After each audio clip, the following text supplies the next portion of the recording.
आज की इस वीडियो में जानेंगे बिल्लो भगे बिल्ले अदा की करेगी, भगे भगे बिल्ले अदा की करेगी।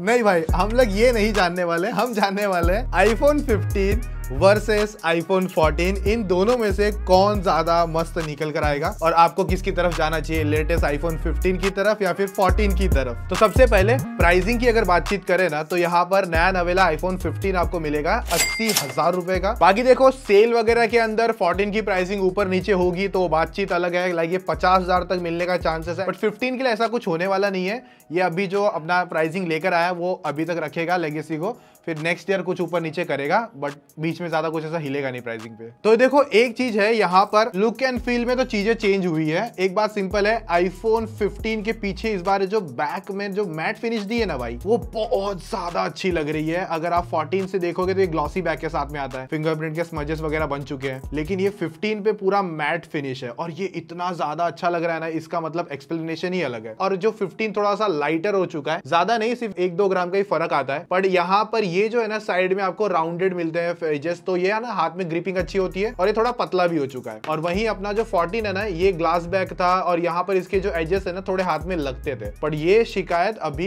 कम हो चुकी है 15 के अंदर। दूसरा नेक्स्ट चेंज यहाँ पर है, नीचे की तरफ लाइटनिंग पोर्ट पहले मिलता था और अब ये टाइप सी हो चुका है, जो बहुत ज्यादा सॉर्टेड हो चुका है। स्पीड भी आपको 2nd जेन वाली ही मिलती है। बाकी एक चीज और बड़ा चेंज हुआ है, यहाँ पर ये फ्रंट में देखोगे क्या मिलता है, टिक्का मिलता है, पर ये नए वाले के अंदर क्या आ चुका है, डायनेमिक आइलैंड। बाकी यहाँ पर जो बेजल्स वगैरह भी है दोनों के अंदर पूरा सिमिलर है। तो at the and look and feel में 15 थोड़ा सा प्लस पॉइंट लगेगा। हालांकि ऐसा लगेगा आपको कि कलर है ना, लाइक ऐसा कैसा है, थोड़ा सा मिंट कलर है, पर सच बोलूंगा ये मिंट कलर है ना बहुत ज्यादा अच्छा लग रहा है हाथ में। और एक चीज है कि लाइक अगर आप लास्ट ईयर के 14 को देखोगे ना तो आपको पता चल जाएगा, हाँ आप कोई भी पुराना लाइक आईफोन यूज कर रहे हो, बट इसको देखोगे ना तो ऐसा लगेगा कि 14 प्रो वगैरह कुछ यूज कर रहे हो, क्योंकि सेम डायनेमिक आइलैंड आता है ना इसकी वजह से। और देखो भाई साहब, दोनों की जो डिस्प्ले सेम साइज में आती है, 6.1 इंचेस का सुपर रेटिना XDR डिस्प्ले है और ये दोनों ही ना 60 हर्ट्ज की डिस्प्ले पर। थोड़ा सा फर्क यहाँ पर ये है कि जो पुराना वाला है ना 1200 की निट्स को पकड़ता था और ये जो नया वाला है ना ये आपको 2000 निट्स तक लेके जाएगा, मतलब इसकी ज्यादा ब्राइटेंड डिस्प्ले आपको मिलेगी 15 के अंदर। बाकी HDR हो गया, डिस्प्ले प्रोटेक्शन हो गई, सिरेमिक शील्ड हो गई,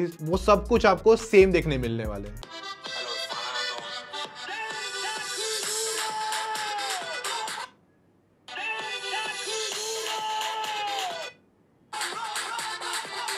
भाई एक चीज तो है, आईफोन 15 के अंदर है ना आपको थोड़ा सा लाउडर और बेसी स्पीकर मिलेगा 14 के मुकाबले। मल्टीमीडिया डिस्प्ले का जो एक्सपीरियंस है ना दोनों के अंदर सेम है, बस ये नॉच लेकर आता है। बाकी कलर रिप्रोडक्शन वगैरह मैं साइड बाय साइड दोनों को देख रहा था और मुझे दोनों ही सेम देखने मिल रहे थे। यूट्यूब पे, नेटफ्लिक्स पे, दोनों जो कंटेंट मैंने साइड बाय साइड प्ले करे ना भाई, ₹1 का फर्क नहीं आया। बस एक चीज है कि HDR के अंदर आईफोन थोड़ा सा बेटर लगा मुझे, क्योंकि ज्यादा ब्राइटनेस लेकर आता है तो थोड़ी सी क्लैरिटी अच्छी लेता है। और एक हल्का सा ये लगा कि 15 की जो डिस्प्ले है ना वो थोड़ी सी शार्पन अच्छी सी लगती है जब आप कॉन्टेंट देखते हो तो फुल रेज वगैरह के अंदर। और बाकी स्पीकर में ये आईफोन 15 थोड़ा सा लाउडर लगा मुझे 14 के मुकाबले। सो यहाँ पर मतलब ऐसे थोड़ा सा फर्क है, एट द एंड इतना समझ के चल लो। अगर ये 90 हर्ट्ज हो जाता है ना 15 तो बहुत ज्यादा डिफरेंस हो जाता है, बट ये 90 हर्ट्ज भी नहीं है। बाकी सॉफ्टवेयर एक्सपीरियंस इतना है कि ये पहले से लेटेस्ट iOS 17 के साथ में आया था और इसके अंदर अभी 14 के अंदर अपडेट आ चुकी है iOS 17 की। तो एट द एंड दोनों के अंदर सॉफ्टवेयर सेम ही रन कर रहे हैं, कोई ऐसा चेंज नहीं है। और एक बात मैं हमेशा एक्सप्लेन करता हूँ कि iOS 17 का एक्सपीरियंस अगर समझ लो, अगर हम बता देते हैं सिंपल के, तो अगर आप आईफोन 12 के अंदर जो iOS 17 एक्सपीरियंस कर रहे हो ना, वही सेम आप आईफोन 15 के अंदर भी करोगे, वही सेम अपना 14 के अंदर भी करोगे। तो ऐसा सॉफ्टवेयर में मेजर एक्सपीरियंस कोई चेंज नहीं होने वाला। हाँ, अगर आप प्रो मैक्स या प्रो सीरीज के अगर आते हो तो वहां पर चेंजेस है, क्योंकि वहां पर 120 हर्ट्ज का डिस्प्ले था और यहाँ पर 60 हर्ट्ज है, तो स्मूथनेस प्रो मैक्स सीरीज के अंदर थोड़ी सी ज्यादा बेटर लगती है। पर एट द एंड iOS का एक्सपीरियंस सभी के अंदर सेम आता है और यहाँ पर भी फ्लूइड निकल कर आया है। और देखो अगर आप एंड्रॉइड से आईफोन पे आते हो तो बात अलग हो जाएगी, तो आपको थोड़ा सा बोलते हैं ना स्टार्टिंग पूरा लर्निंग पीरियड हो जाता है, कैसा हो जाता है कि कुछ नया जानने मिलता है अगर वो आपने कभी एंड्रॉइड या आईफोन वगैरह यूज नहीं करे तो ये थोड़ा सा एक्सपीरियंस है। बाकी सारी चीजें सेम निकल कर आती है। और अपडेट्स की बात, मतलब अगर अभी 17 पे है तो अगर आप ये iOS 21 पे भी चला गया तो इसमें बस 1 साल कम आएगा, ज्यादा से ज्यादा ये 1 साल इससे कम अपडेट देगा 15 से, बस इतना ही सब चीज होगा। मेरा ना रैंडम शॉट था, मुझे पता नहीं था, हालांकि मैंने ऐसा सोचा नहीं था कि ब्लू कलर, बट ये वाला ब्लू देखो, टी शर्ट वाला ब्लू देखो, ये पूरा अलग हो गया, पूरा व्हाइट लगता है, बट ये है एप्पल इसे ब्लू बोलता है, बट अच्छा बोलता है। बाकी देखो और भी वो 2-4 चीजें मिलती है, वो एग्जाम्पल इमरजेंसी SOS वगैरह इंडिया के अंदर, वो सैटेलाइट का जो बेसिकली सीन है वो इंडिया के अंदर अवेलेबल ही नहीं था फीचर, तो बात अलग है। हाँ, सिर्फ एक चीज है, एक जो अल्ट्रा वाइड बैंड आता है जो 14 के अंदर मिलता था, अभी वो ultra wide band second generation basically iPhone 15 में मिलता है, थोड़ा सा ज्यादा इंप्रूव्ड है। जो बेसिकली एप्पल का एयर टैग में एक फीचर आता है ना कि अगर आपने कुछ ऐसे उसको किसी के साथ बांध दिया है और आप नेविगेशन ढूंढते हो तो उसमें बताता है ना एरो के थ्रू, तो वहां से आप पहुंच सकते हो। तो अगर किसी ने नेविगेशन वगैरह शेयर करा है ना तो आपको वो एरो के थ्रू दिखा देगा, इधर है, राइट एंड लेफ्ट है, आप पहुंच जाना उसके पास। अभी देखो ये दोनों फोन 5G फोन है, लेकिन 15 के अंदर आपको 22 प्लस 5G बैंड्स मिलते हैं और ये 14 के अंदर समवेयर 16 के आसपास आपको 5G बैंड मिलेंगे। ब्लूटूथ तो दोनों के अंदर सेम है 5.3, बाकी वाईफाई भी दोनों के अंदर सेम है, वाईफाई 6 मिलते हैं। और रही बात सिक्योरिटी को लेकर, तो यहाँ पर भी फेस आईडी है और यहाँ पर भी फेस आईडी है, तो सिक्योरिटी की बात दोनों के अंदर सेम निकल कर आती है। और ये दोनों ही फोन है ना IP68 वाटर रेजिस्टेंट मिलते हैं, तो पानी वानी के अंदर आराम से डुबाओ, फोटो खींचो या वीडियो बनाओ, दोनों के अंदर सेम मिलता है 6 मीटर 30 मिनट के लिए। अभी देखो बात आती है परफॉर्मेंस को लेकर, तो अभी यहाँ पर क्या हुआ है, आईफोन 14 के अंदर आपको मिलेगा A15 बायोनिक चिप 5nm वाला, 5 GPU कोर्स आ जाएंगे इसके अंदर, पर आईफोन 15 के अंदर आपको A16 बायोनिक चिप मिलेगा। तो अभी एक चीज है ना, मैं आपको बता दूं किसकी पावर ज्यादा है, मतलब एक टेस्टिंग देख लो सबसे पहले। तो हम लोग ने दोनों फोन को 100% चार्ज कर दिया और सेम टास्क सभी के अंदर सेम तरीके से रन करने वाले। तो आईफोन 15 पर जो हम लोग ने सबसे पहला एंट्री बेंचमार्क निकाला, ऑफ कोर्स यहाँ पर आपको एप्पल A16 की वजह से काफी ज्यादा तगड़े स्कोर देखने मिल रहे हैं 14 के मुकाबले। लेकिन जब सेकंड टाइम हम लोग ने एंट्री स्कोर निकाला तो उसके अंदर परफॉर्मेंस का डिप बहुत ज्यादा देखने मिला दोनों ही फोन के अंदर, लेकिन फिर भी आपको सेकंड एंट्री बेंचमार्क पर आपको आईफोन 15 रन करता हुआ दिखेगा। फिर हम लोगों ने स्टोरेज स्पीड टेस्ट किया और वहां पर भी थोड़े से मच बेटर स्कोर आपको आईफोन 15 पे मिल रहे थे। तो इतना तो श्योर है कि आपको बेटर स्पीड मिल रही है फिलहाल आईफोन 15 पे, लेकिन वो बहुत माइनर से नंबर है, मतलब इतना भी कुछ ज्यादा ऐसा ड्रास्टिकली चेंज नहीं हो गया है। फिर Geekbench 6 का स्कोर निकाला जिसमें सिंगल एंड मल्टी कोर पे तो ऑफकोर्स हमको ज्यादा अच्छे स्कोर देखने मिल रहे हैं लास्ट जनरेशन के मुकाबले, और इवन जीपीयू के स्कोर्स में भी इंप्रूवमेंट देखने मिली। लेकिन अभी तक देखो जितना फोन अभी तक आप लोग देख रहे हो ना, फोन हल्के से गर्म हो चुके हैं और 15 मुझे ना थोड़ा सा ज्यादा गर्म लग रहा था, और उसकी वजह से क्या हुआ, जो 3D मार्क का स्टेबिलिटी टेस्ट निकाला ना हम लोग ने, वाइल्ड लाइफ टेस्ट जो 20 मिनट का लूप होता है, तो उसके अंदर जो स्टेबिलिटी स्कोर भी आया ना वो आईफोन 15 के अंदर हमको कम भी देखने मिला 14 के मुकाबले, जो मेरे लिए थोड़ा सा ना ऐसा मतलब कैची वाला पार्ट था कि इतना कैसे हो चुका है। लेकिन अभी तक जो बैटरी है ना दोनों फोन के अंदर सेम आ चुकी है 82% पर, और यहाँ पर कुछ ज्यादा से चेंजेस नहीं आए। तो अभी हम लोग ने क्या किया, हाफ एन आवर के लिए यूट्यूब का वीडियो प्लेबैक किया 1080p की क्वालिटी के अंदर और 60 FPS के अंदर, और उसके बाद में जैसे वो खत्म होता है तो हम लोग ने फिर क्या किया 4K 60 FPS में वीडियो रिकॉर्डिंग करना चालू कर दिया, और फोन अभी इस टाइम पे ना अच्छे खासे गर्म हो चुके हैं। तो अभी यहाँ पर आता है बात रिजल्ट को लेकर। तो आईफोन 14 के अंदर जो बैटरी आ चुकी थी ना वो 61% थी, यानी कि 39% का ड्रॉप देखने मिला, पर आईफोन 15 के अंदर हमको 63% की बैटरी आ चुकी है, वहां पर 37% का बैटरी ड्रॉप देखने मिला, यानी कि 2% का डिफरेंस है जो ज्यादा इतना मेजर रोल प्ले नहीं कर पा रहा, ऑलमोस्ट समझ लो यहाँ पर। बट अगर आप इसे आईफोन 13 से कंपेयर कर रहे हो, सेम टास्क उसके अंदर भी रन हुए थे, उसके अंदर 56% की बैटरी ड्रॉप हुई है, तो वहां पर 44% ज्यादा देखने मिल रहा है। और साथ में मैंने यहाँ पर जो टेस्टिंग हुई ना पूरा 2 घंटा 20 मिनट एक पूरा कंटिन्यूअस रन हुआ है। अब एक चीज ध्यान देने वाली है टेम्परेचर को लेकर, इस थर्मल कैमरा के थ्रू देखोगे ना तो आपको आईफोन 15 के अंदर जो रेड मार्क जो हीटिंग है ना थोड़ी सी ज्यादा देखने मिल रही है बॉडी पर, और लेकिन अगर आप टेम्परेचर सबसे हाईएस्ट देखोगे ना तो 39.5% का आया है आईफोन 15 पर। बट वहीं अगर आप 14 की बॉडी पे देखते हो ना उतना ज्यादा ऐसा ना रेड मार्क नहीं है, थोड़ा सा कूल डाउन ही कह सकते हो, और वहां पर जो टेम्परेचर भी मैक्स गया वो 41 डिग्री का है। तो मेरे हिसाब से जो आईफोन 15 की जो बॉडी है ना वो थोड़ी सी ज्यादा मुझे ऐसा मैट फिनिश आ चुकी है, जिसकी वजह से हल्की सी मुझे वार्म देखने मिली इन हैंड फीलिंग में भी। अभी मेरा देखो एक है ना थॉट है इस चीज को लेकर कि इतना जो A16 बायोनिक चिप डाली ना आईफोन 15 के अंदर, लाइक इसका ना उतना ज्यादा फायदा नहीं है। एट द एंड मैं बता देता हूँ क्यों अगर ये 90 हर्ट्ज होता, तो अगर BGMI पर 90 FPS अनलॉक होता तो वहां पर एक्स्ट्रा पावर की नीड पड़ती या एक्स्ट्रा GPU पावर की नीड पड़ती, लेकिन वही सारी चीज तो ये आईफोन 14 भी करवा देता है। लाइक और ना एप्पल जो है ना लास्ट ईयर का जो CPU रहता है ना नेक्स्ट जनरेशन पे सिर्फ ना 10% तक का ही बूस्ट देता है, और इसमें भी वही हुआ है। मतलब बेसिकली जो एप्लीकेशन प्ले स्टोर कहां से आ गया, ऐप स्टोर पे अवेलेबल है वो दोनों ही मक्खन तरीके से चलवाएंगे। सिर्फ हाँ कुछ एक है कि एक आध दो फीचर्स आपको ऐसे होंगे कि डायनेमिक आइलैंड के लिए कुछ ऐसी एप्लीकेशन ऑप्टिमाइज होगी तो वो यहाँ पर आप इंटीग्रेट कर पाओगे, बट एज ऑफ नाउ ज्यादा कुछ है नहीं। लाइक स्विगी हो गया, जोमैटो हो गया और अपना उबर हो गया, ये सारी एप्लीकेशन बस इसमें रन करती हुई दिखती है, और इवन जो चार्जिंग एनिमेशन एंड ऑल वगैरह। पर ठीक है किसको फर्क पड़ रहा है, मेरे पास 14 Pro Max था इतने साल तक, मेरे को कोई फर्क नहीं पड़ा डायनेमिक आइलैंड हो नहीं हो, नया फीचर था, स्टार्ट में 2 दिन अच्छा लगा, उसके बाद में कहानी गई तिल लेने। तो एट द एंड मेरा इतना है कि जो A16 तगड़ा इतना डाला गया है ना वो काम का नहीं है उतना, क्योंकि आप उतनी पावर खींच ही नहीं सकते। और जो कंसोल लेवल की जो गेमिंग वे लोग बोल रहे थे ना लॉन्च इवेंट के अंदर हम लोग निकालेंगे ईयरफोन्स में, तो वो तो प्रो और प्रो मैक्स के लिए आने वाला है, इसके लिए बेचारे के लिए क्या होगा। सो एज ऑफ नाउ तो मेरा सिंपल यही है कि आपको A14 A15 की भी जरूरत नहीं है, मतलब आप A13 जो चिप है ना उसके अंदर ही बेस्ट काम कर सकते हो। सो हाँ, अभी बात करते हो अगर गेमिंग को लेकर, तो दोनों ही मस्त 60 FPS निकाल के दे देंगे, चाहे आप HDR में भी खेलो, कोई आपको तकलीफ नहीं देने वाला है। तो मेरा तो बस यही थॉट था कि इतनी पावरफुल चिप तो दे दी है, पर वो काम में कहीं ज्यादा आने वाले नहीं है। अगर आप मैक्स टू मैक्स GPU वगैरह के हिसाब से अगर आप गेमिंग वगैरह करते हो, कॉल ऑफ ड्यूटी हो गया, BGMI हो गया, तो एट द एंड 60 FPS की ही गेमिंग कर सकते हो, और वो तो 14 के अंदर ही बेस्ट हो रही है, तो 15 की नीड कहाँ है। हाँ, हायर प्रोसेसर की वजह से जो ISP वगैरह है, न्यूरल इंजन वगैरह जो इन लोग बोलते हैं, वो थोड़ा सा बेटर हो जाता है। ठीक है यार, किसको ही फर्क पड़ रहा है इतना, मुझे तो, मैं सच बोल रहा हूँ, मुझे भी इतना फर्क नहीं पड़ रहा। हाँ, अगर आप ऐसे बंदे हो कि अगर आप iPhone 12 से आते हो, 13 भी नहीं, 12 से आते हो, 11 से आते हो, तब आपके लिए थोड़ी सी बेटर चीज हो सकती है, क्योंकि लेकिन 12 पे भी यार अच्छा काम हो जाता है। बाकी देखो, बैटरी वाली जो बातचीत है ना, वो आईफोन पर मतलब कुछ ज्यादा चेंजेस नहीं किया है। कुछ 15 के अंदर 3349 mAh है, 14 के अंदर कुछ 3279 mAh है, कुछ 50-60 mAh बढ़ाया होगा, ज्यादा 80 mAh के आसपास कुछ बढ़ा है, जो भी कैलकुलेशन है। तो उसमें तो फर्क कुछ ज्यादा है नहीं बैटरी बैकअप को लेकर। लाइक अगर ये 10 घंटा चल गया फॉर एग्जाम्पल, तो आधे घंटे ज्यादा चल जाएगा। वैसे हमारे एक है ना टेस्टिंग आने वाली है बहुत जल्दी, वो आपको बताऊंगा आगे कभी। बस इतना है कि कोई ज्यादा बड़ा चेंज नहीं है।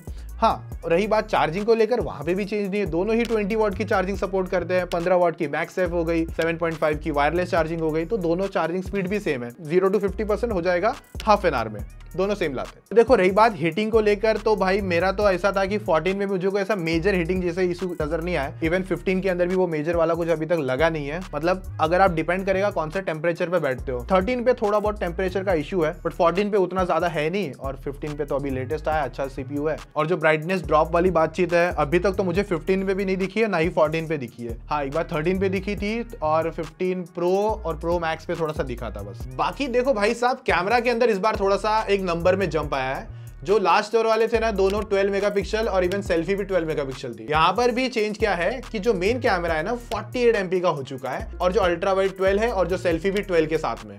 अभी देखो, मैं ज्यादा ना आपको ऐसे कंफ्यूज नहीं करूंगा, सिंपल रिजल्ट आपको साइड बाय साइड दिखाता हूँ। 13 से 14 का कैमरा थोड़ा सा इंप्रूव करते हैं, हमेशा होता है, और 14 से 15 में कैमरा थोड़ा सा इंप्रूव हुआ है, इतना समझ लो। कुछ नए फीचर्स है जो एड ऑन कर दिए। एक्शन मोड वैसे दोनों के अंदर अवेलेबल है।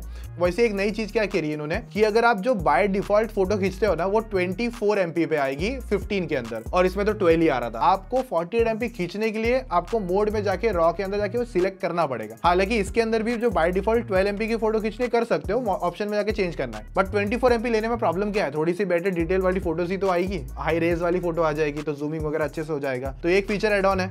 दूसरा एक ऑप्शन दे दिया है कि अगर आपने नॉर्मल फोटो खींची है, और अगर आपको लगता है कि उसको बाद में पोर्ट्रेट में कन्वर्ट करना है, तो वो फीचर इसके अंदर अवेलेबल है। थोड़ा बहुत वहां पर बैकग्राउंड ब्लर दे देता है, और ये जो काम करेगा ना ओनली ह्यूमन सब्जेक्ट पे, ऑब्जेक्ट्स वगैरह पे बहुत रेयरली काम करता है। मैंने जितना देखा ना, ह्यूमन सब्जेक्ट पे ही वर्क कर रहा है। ये फीचर एज ऑफ नाउ 14 के अंदर अवेलेबल नहीं है, और जो होगा भी नहीं, क्योंकि 13 के अंदर अगर आपको याद होगा कि उसके अंदर एक्शन मोड नहीं था, बट 14 के अंदर था। सॉफ्टवेयर अपडेट हो गया, कुछ भी हो गया, उसके अंदर वो सारी चीजें रिलीज नहीं करते। और रही बात कैमरा में, मेरा देखो सिंपल इतना ही है कहने का मतलब कि आपको 14 से 15 का कैमरा थोड़ा सा स्लाइटली बड़ा लग सकता है, और वो भी कितना फर्क आएगा मालूम क्या? जो सिंपल में समझा दूं, अगर आप इससे फोटो खींचते हो 14 से, मतलब आपने एक रैंकिंग दे दी इसे 20 नंबर फॉर एग्जांपल, और वहीं 15 के लिए जाओगे तो इसमें कितना रैंकिंग दोगे?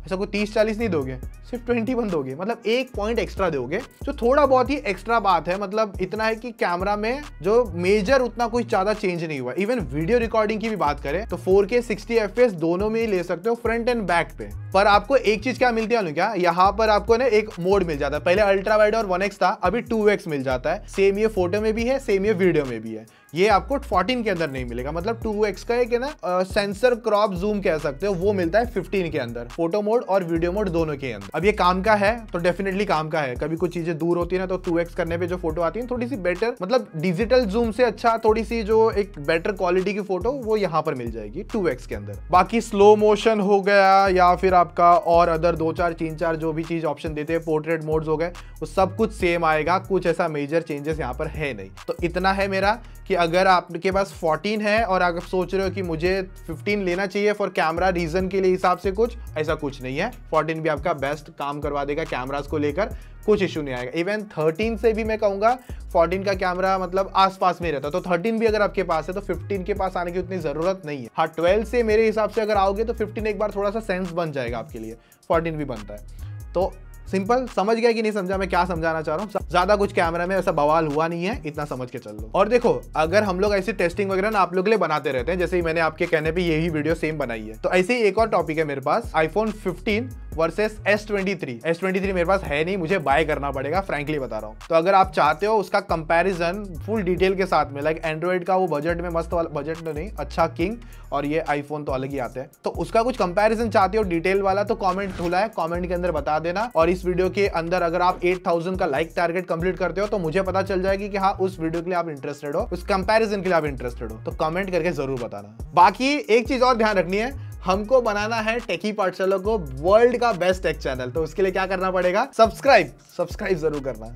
तो फाइनल कहानी कंक्लूजन क्या बनता है, फाइनल बेसिकली भेलपुरी क्या बनी है यहाँ पर? तो भेलपुरी देखो ये सिंपल ये है कि आईफोन 15 का कोई ऐसा बड़ा रीजन नहीं है कि आपको 15 किसी रीजन से मतलब 14 छोड़ के 15 लेना है। अगर बीबीडी सेल के अंदर आपको 50 में मिलता है ना, ये बेस्ट है भाई, बेस्ट है, आराम से उठा लेना। इवन अगर 50-55 में आराम से मिलता है तो, क्योंकि देखो 50 में तो नहीं मिलेगा, ये लोग फ्लिपकार्ट वाले पक्का कुछ करेंगे जिसकी वजह से आपको 50-55 के आसपास ही लेना पड़ेगा। एज ऑफ नाउ 65,000 का मिलता है और ये 80,000 का है, तो इसके लिए यहाँ पर आपको 55 भी डालना पड़ गया ना 14 के लिए, तभी भी मैं रेकमेंड करता हूँ, आराम से ले सकते हो और इसको स्किप कर सकते हो, तो कोई बड़ा मेजर रोल नहीं होगा। और आप इस कलर के लिए अगर इतना जान फूकने वाले हो तो मुझे पता है ऑलमोस्ट 95% लोग, मतलब 5% पता नहीं कौन, पर 95% लोग कवर डालने ही वाले हैं, चाहे वो सस्ता है चाहे वो महंगा, कुछ भी होगा, चाहे ये ले लो चाहे ये ले लो, कवर डालेंगे ही डालेंगे। तो इसके लिए आपको फिर कलर का कुछ कहानी बची ही नहीं, ना आपको मैट फिनिश का कुछ फील आएगा ना फिर कलर का कुछ फील आएगा, तो 14 लेने में प्रॉब्लम क्या है? ले लो आराम से। इवन 13 भी बेस्ट है, मैंने तो 13 और 14 का भी कंपैरिजन बनाया, तो वो वीडियो आप जाके चेकआउट कर सकते हो। तो ये था मेरा पूरा डिटेल वीडियो, मजा आया रहेगा तो बता देना मस्त में, मतलब मैं बैठा हूँ आप लोगों के चक्कर में, आप लोग बोलते हो तो मैं वीडियो बना देता हूँ, कंपैरिजन वाली सब कुछ बना देता हूँ, और वो भी पूरा एफर्ट डाल के। तो आपको भी क्या करना है, एफर्ट डाल के सब्सक्राइब लाइक कर देना है, और कोई नेक्स्ट टॉपिक होगा जैसे कि मैंने आईफोन 15 वर्सेस S23 के लिए कहा है तो वो बता देना, कंपैरिजन आ जाएगा, लाइक टारगेट कंप्लीट कर दोगे तो। बाकी कुछ और वीडियो गेमिंग कंपैरिजन वगैरह देखना है तो गेमिंग पाठशाला पर अवेलेबल रहेगा, डिस्क्रिप्शन कमेंट चेक कर सकते हो, ठीक है। बाकी मिलेंगे और इंटरेस्टिंग वीडियोस में, अभी के लिए बाय।